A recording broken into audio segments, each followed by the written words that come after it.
यार, ये सब साले गर्मी लगेगी। तुम सब लोग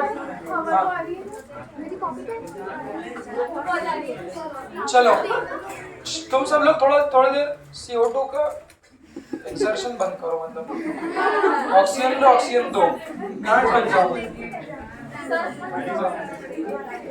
चलो, नहीं तो ये भी जमता नहीं है।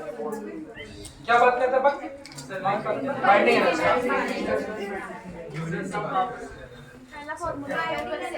पेन खरीदवा दो मेरा, वो पेन टेप का तो बहुत सही काम हो जाए यार। आप लोग सब पूरी कोचिंग से एक काम करते हैं, चंदा इकट्ठा करते हैं।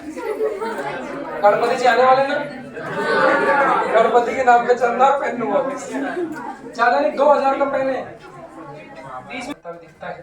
बाइंडिंग एनर्जी हम बोले क्या? Energy due to mass effect. तो पहला फॉर्मूला उसका है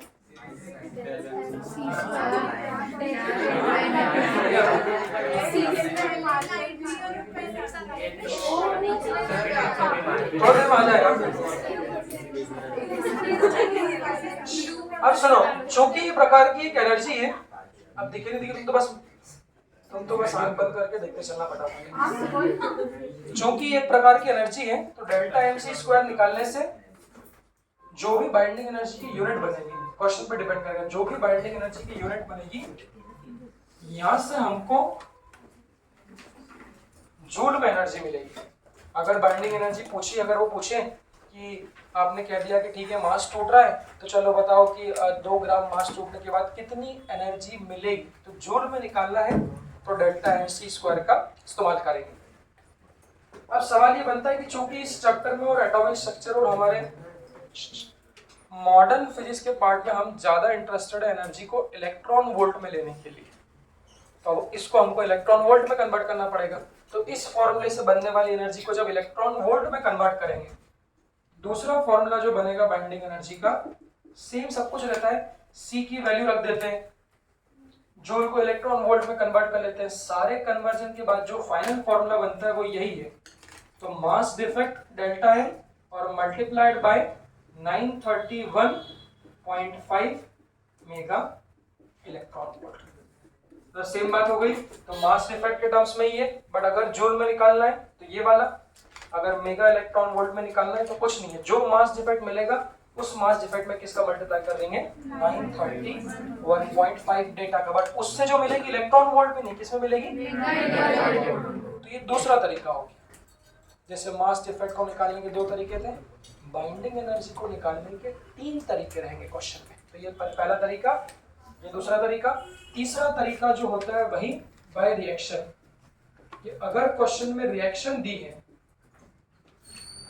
तो रिएक्शन से बाइंडिंग एनर्जी कैसे निकालते हैं। तो रिएक्शन में भी देखिए भाई, मान लीजिए A प्लस B रिएक्शन मिलकर क्या दे रही है, C प्लस, चूंकि रेडियो एक्टिव रिएक्शन है तो साथ साथ कुछ एनर्जी, बाइंडिंग एनर्जी भी क्या होगी हमारी, रिलीज होगी। इसको बार बार दिमाग में घुमाते रहना। हमने बोला क्यों रिलीज होगी बाइंडिंग एनर्जी, तो अब अगर रिएक्शन से देखें तो क्या है, जैसे रिएक्शन से मास डिफेक्ट भी निकाला था, उसको ध्यान से सुनना, क्वेश्चन से वो भी आपके दिमाग में चले जाएगी। दोनों बात को कंपेयर कर देता हूं। मैंने बोला अगर रिएक्शन से मास डिफेक्ट निकालेंगे तो मास किसका ज्यादा होगा, क्योंकि आपने कहा कि डिफेक्ट में मास क्या होगा, कम, तो प्रोडक्ट का मास कम होगा, रिएक्टेंट का ज्यादा। अगर एनर्जी के टर्म्स में बात करूं, अगर रिएक्टेंट और प्रोडक्ट की एनर्जी के टर्म्स में बात करूं, तो ध्यान रखने के लिए समझना कि जो मास डिफेक्ट रिएक्शन से निकालते थे उसका जस्ट उल्टा जो होगा वो बाइंडिंग एनर्जी के लिए होगा। जैसे कि कोई भी रिएक्शन पॉसिबल कब होगी, जब रिएक्टेंट स्टेबल होगी, प्रोडक्ट स्टेबल। ये तो कुछ मूल नियम हो गए कि अगर रिएक्टेंट ही ज्यादा स्टेबल हो गए तो रिएक्शन होगी क्यों, केमिस्ट्री बोलता है, तो प्रोडक्ट कैसा होना चाहिए, ज्यादा स्टेबल। तो इसको ऐसा ध्यान रखना साइड में। आमतौर पे लोग इसमें गलती कर देते हैं कि जब मास की बात करते हैं तो मास रिएक्टेंट का ज्यादा होता है इससे प्रोडक्ट के, अभी तो मास डिफेक्ट होगा, then only there will be a defect in mass. But जब एनर्जी की बात करते हैं, बाइंडिंग एनर्जी कह लो या एनर्जी की बात कर रहे हैं, तो for the stability of reaction जो एनर्जी होती है, एनर्जी मतलब या बाइंडिंग एनर्जी, तो बाइंडिंग एनर्जी जो होती है वो रिएक्टेंट की कम होती है और बाइंडिंग एनर्जी जो होती है वो प्रोडक्ट की ज्यादा। तो क्वेश्चन में ऐसा पूछेंगे which of the following reaction is stable. अगर वो बोलते हैं इनमें से कौन सी रिएक्शन स्टेबल है तो उसको बोलने का तरीका ही है, दोनों तरीके चेक कर लो।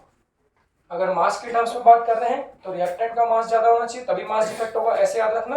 और एनर्जी के टर्म्स में बात कर रहे हैं तो प्रोडक्ट की बाइंडिंग एनर्जी क्या होना चाहिए, ज्यादा। अगर ऐसा होता है तभी उन परिस्थितियों में वो जो रिएक्शन है वो पॉसिबल होगी। उसको वो पूछेंगे कौन सी रिएक्शन स्पॉन्टेनियस है, बताऊंगा आगे क्वेश्चन में। कौन सी रिएक्शन फिजिबल है तो वो सब बात करेंगे, छोटी मोटी जो आप लोग केमिस्ट्री में भी करते थे सेम बात। तो अगर फॉर्मूला नंबर 3 की बात करूं तो बाइंडिंग एनर्जी निकालने का फॉर्मूला रिएक्शन से कैसे होना चाहिए। मास डिफेक्ट का क्या था, रिएक्शन से उसका उल्टा, वहां रिएक्टेंट माइनस प्रोडक्ट करते थे, यहाँ चूंकि बाइंडिंग एनर्जी प्रोडक्ट की ज्यादा होना चाहिए, binding energy of product minus binding energy of.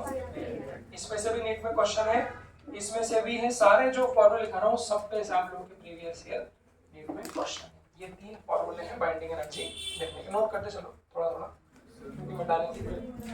हाँ सर बाइंडिंग एनर्जी एनर्जी दूंगा ना क्वेश्चन में। आप फोटो ले लो।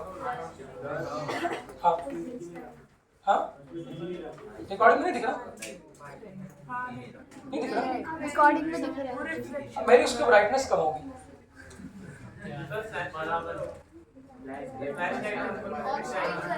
हाँ ये भी सही है। ये सब अपन एक बार किसी के मोबाइल की फ्लैश लाइट ऑन कर दो। हाँ हाँ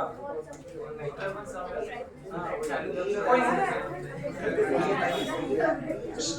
अब सुनो, एक्चुअली एलिमेंट की बाइंडिंग एनर्जी होगी ना, वो जो क्यों है वो रिलीज एनर्जी। अब सुनो, मेरा मोबाइल लगेगा मुझे, इसको एक मिनट पॉज करना।